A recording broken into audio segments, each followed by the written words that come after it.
ألقت الأجهزة الأمنية بوزارة الداخلية القبض على سيدة تدعى رحمة يحيى حسين، التي ظهرت في مقطع فيديو وهي تتشاجر وأبناؤها مع جارتها في منطقة المرج.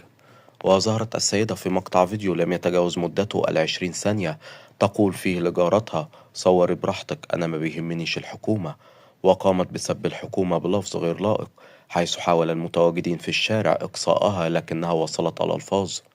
بعد انتشار المقطع على منصات التواصل الاجتماعي وفحص ملابساته وما جاء به، تم ضبط السيدة وأطراف المشاجرة في محل إقامتهم، وجرى التحقيق معهم واتخاذ الإجراءات القانونية. وطلبت وزارة الداخلية من المواطنين تصوير وإرسال مقاطع فيديو عبر صفحتها الرسمية بموقع التواصل الاجتماعي فيما يعتقد أنه جريمة أو ما شابه.